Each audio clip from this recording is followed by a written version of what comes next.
Honest to God, if I could ask Leigh Bardugo one question, I just want to know, why do you hate the Red Hot Chili Peppers so much? Because I swear there were multiple jokes made at their expense, and I mean, there should be. But where's the backstory on that hatred? Hello, everybody, and welcome back to my channel. If you're new here, my name is Gia. I am a 25, almost 26-year-old lady who lives in my mom's basement. And today I wanted to talk about Hellbent by Leigh Bardugo, which I finished yesterday. I do want to start with discussing my thoughts about Ninth House because I did finish listening to the audiobook and then immediately started Hellbent. So about a year ago, I started reading Ninth House, but I was not in a very good mental headspace, so I didn't finish reading it. I got about a third of the way through it, and then I returned it to the library. So this was kind of my revisiting of Ninth House, where I actually listened to it from beginning to end, and I had some pacing issues with it. I gave it 3.5 stars. Basically, what I said about Ninth House, I'm looking at my Goodreads review right now.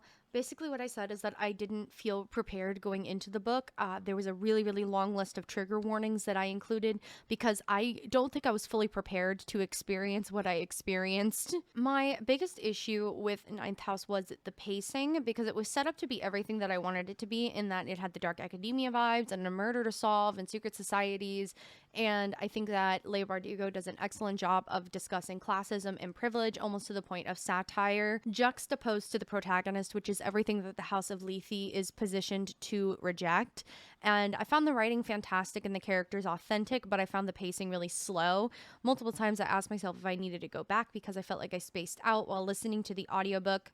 I was also a bit confused by the world itself, all the societies and what they specialize in, but I think this was more of a I listened to this instead of read it thing. Basically, how I felt about Ninth House is that the first 75% of it was very slow for me, but the last 25% of it was a wild fucking ride with a very large climax and an even bigger cliffhanger. So I was going into Hellbent with a lot of high expectations as to what was going to happen, and boy oh boy was I absolutely blown away. So right off the jump, I will say that I rated Hellbent 4.5 stars. It was excellent. I'm one of those people that if I don't listen to an audiobook sped up, I get bored, and that's on ADHD and bipolar disorder. But between 1.7 speed and 2 times speed, I finished the book in 2 sittings, basically. I listened to, I think it was like 16 and a half hours. And then when it was sped up, it was actually closer to like 10 to 12 hours, depending on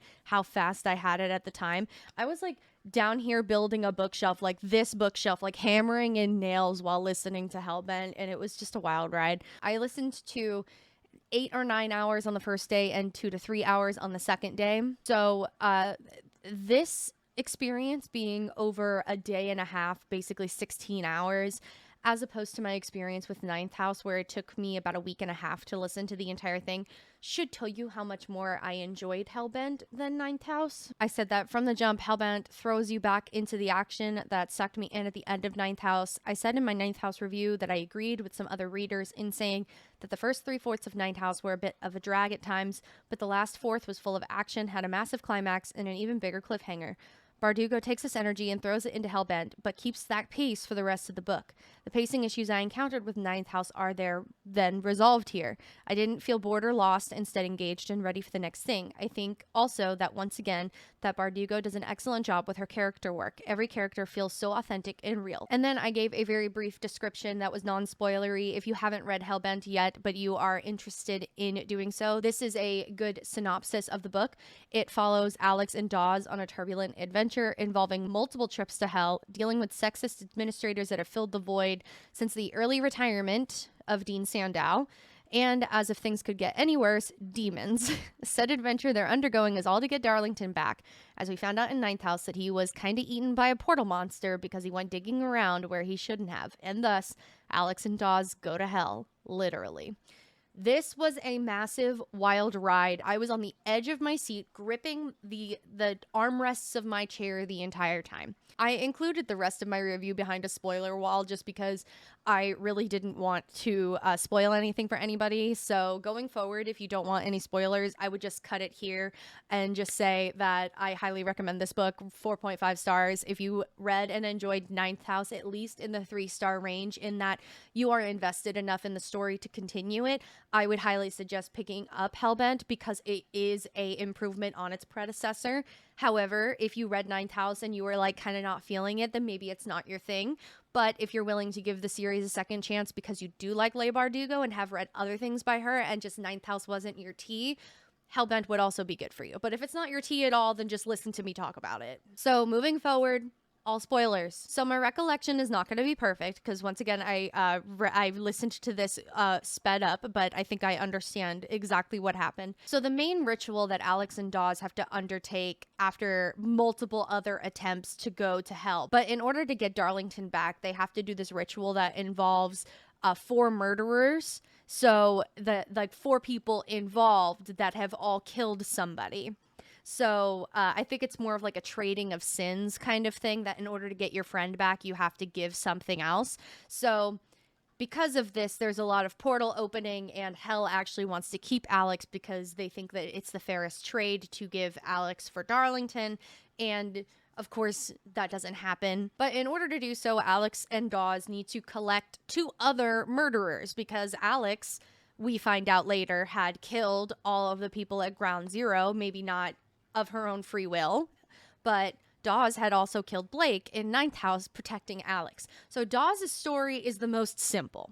Dawes is the most simple, least traumatized of all the characters. I say that that's probably not correct. Tammy's been through a lot. And we're getting this in the ritual when all 4 of them are part of the ritual, but then they're all reliving their experiences as to how they became quote unquote murderers. So their stories are uncovered. And when I tell you, I fucking screamed. Okay, so Alex's story, we already know about Dawes. Alex's story is that she was taken over by the ghost of Helly because she was unwilling to let Helly go. And she kept asking Helly, please stay with me, don't go. Because Alex was feeling a lot of guilt.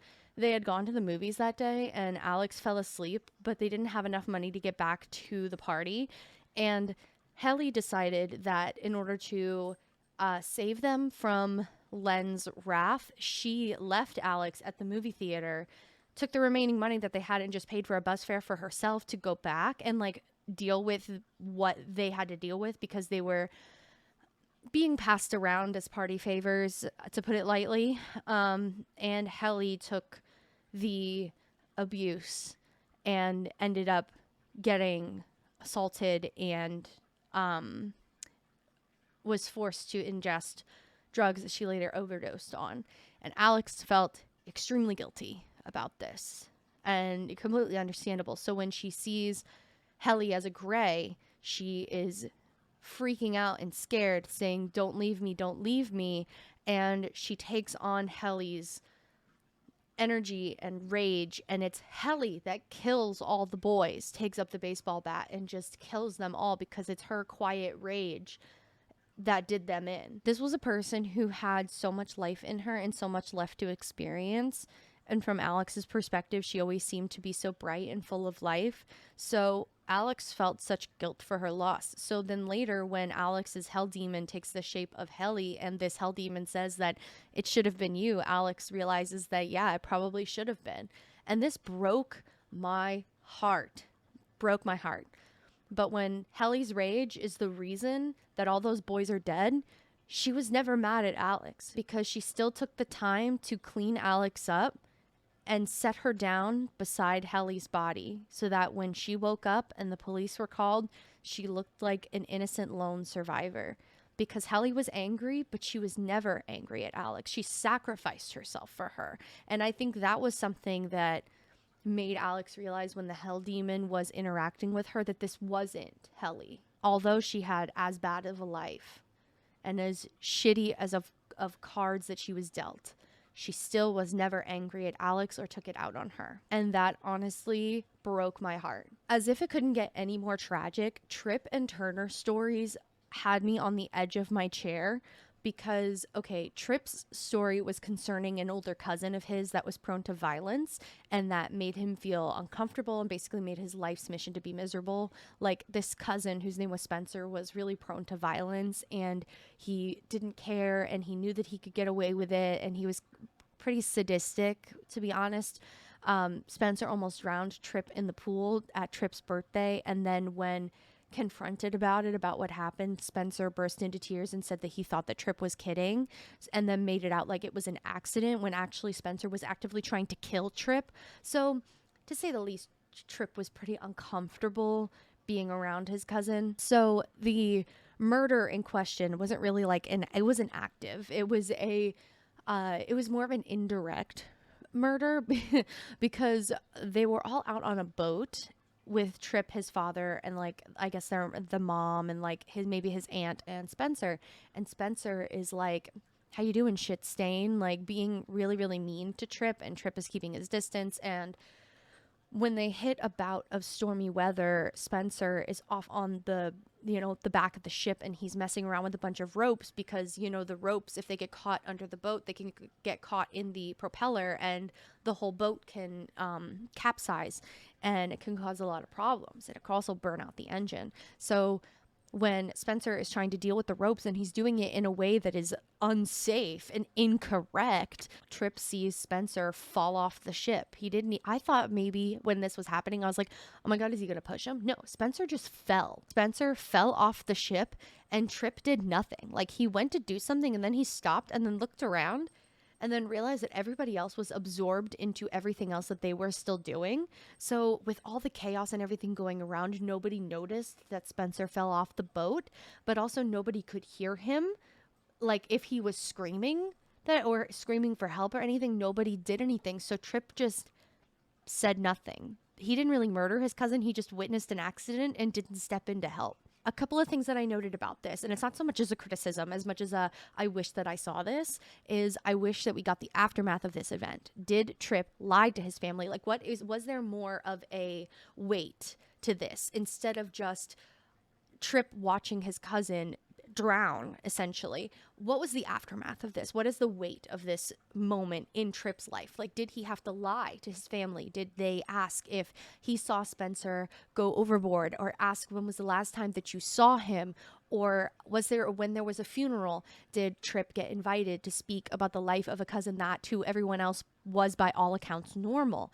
Did they, as affluent people often do to avoid scandal, sweep Spencer's death under the rug as an accident or maybe a disappearance? Or did he tell the truth and they covered it up? I wish that I knew those things because I think that provides character depth, that there is more deepness to the weight of him being a murderer, like quote unquote murderer, the indirect killing of his cousin, that he witnessed this accident and didn't help.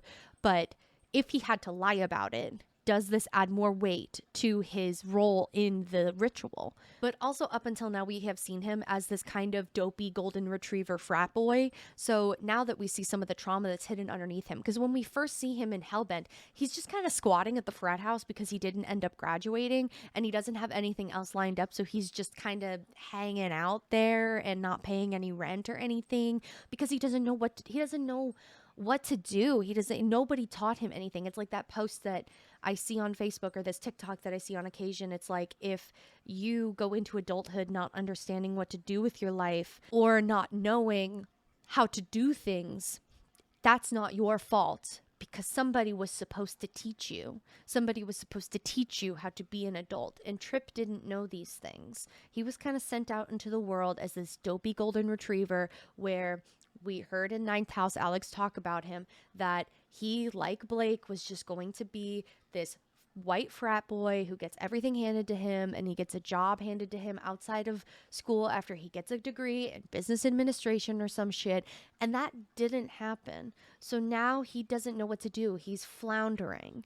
So now that we see that, plus the hidden trauma that's hidden underneath him, I wonder if we're going to see Trip struggle with showing his own emotions because he's too used to being silent about it.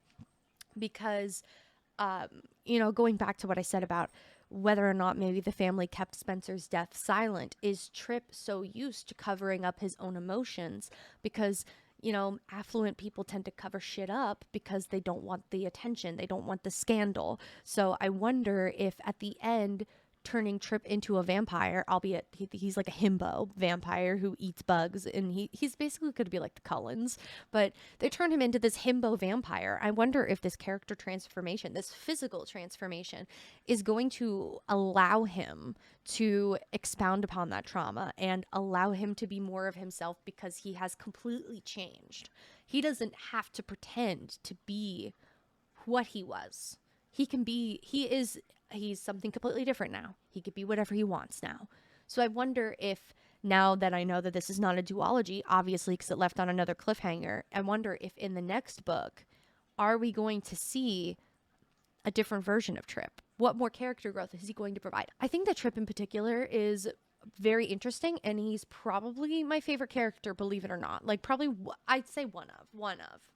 Because I like Trip, but I also like Alex. I didn't like her a lot in Ninth House, but I really, really liked her in Hellbent. And then as for Turner's story just sent a shiver down my spine, because Turner's black. They mention it a couple of times. He multiple times points out things that are racist or things that are microaggressive. There was a moment where Turner called out Alex and Dawes for something. It was something about, I don't know if it was about Lethe. It was something to do with like an oversight committee or something that was in control. Maybe it was Lethe House. Turner points out that the origins of this thing that Alex and Dawes were in or about or something, he acknowledges that the foundation of it probably had something to do with like catching people doing illegal magic. It was based on people catching runaway slaves, which is the origin of law enforcement. We know this. The historical foundations of modern law enforcement were people who were catching runaway slaves and returning them. The story about how he is a murderer is that when he was a junior officer, the senior officer that he was working with was an old dinosaur who spoke in microaggressive speech multiple times, saying, "You're one of the good ones, aren't you?" Which, oh my God, it sends a shiver down my spine. Ew, disgusting. This senior officer's one last hurrah, this big career finale, this thing that he's trying to go out on, is he's trying to catch this drug dealer called King Tut, who they have never seen. They have no idea who this kid is. At the very end of this senior officer's career, I don't remember his name. I want to say it's Carter. At the end of his career, his one big last job is to catch this drug dealer. So towards the end of his tenure, he comes to Turner and he says, "Oh my God, I have a lead." So they go to the place where they go to meet King Tut. They were going to meet him in person, and in a flurry of action, there are shots fired and there is a dead, unarmed kid on the floor.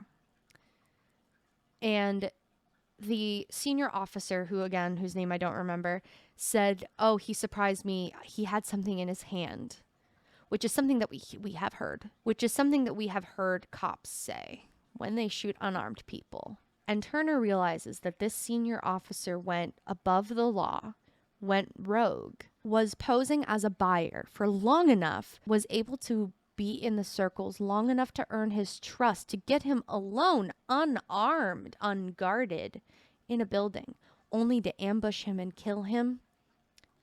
That's when Turner realizes that cop is corrupt. He went rogue. He did it on purpose. He was doing it without telling the administration. And he did it just so he would have one last ride, one last hurrah, one last medal pinned to his chest at his retirement ceremony. He did it for his own gain, and there's a dead kid on the floor. So what does Turner do? Turner evened the score, and I think he fucking deserved it. I've talked about character work for long enough. Anyway, I think Leigh Bardugo is an excellent writer. I said that even about Ninth House when I didn't really like Ninth House. Like, the writing itself is exceptional. It was just the pacing that was not it for me. So that tells me that Ninth House is just not my tea, but Leigh Bardugo is 100% an author that is for me.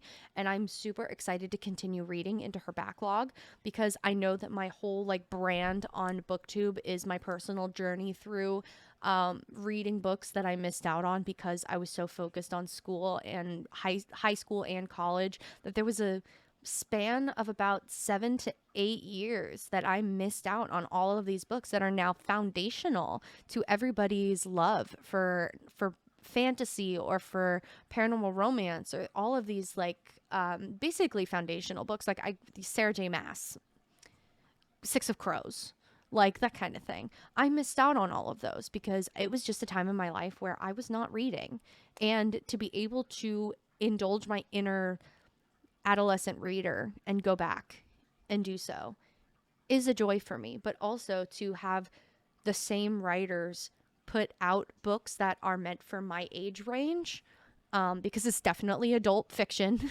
Don't delude yourself into thinking this is young adult. This is definitely adult, not even new adult. That tells me that the author not only has range, but that also I have range. Just to have a brief criticism moment, are Alex and Darlington just gonna do it already? I'm a little confused about the status of their relationship.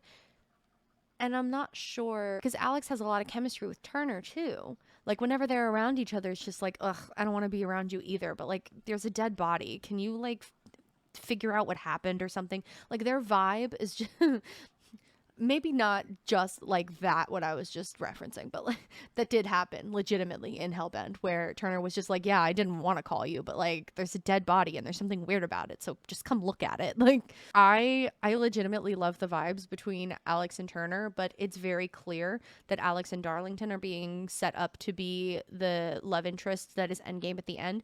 And I'm kind of wondering, like, have they or have they not? It's inferred that they have, but it's not defined. So I'm a little like, okay, Leigh, bestie, what's going on here? Can we DTR?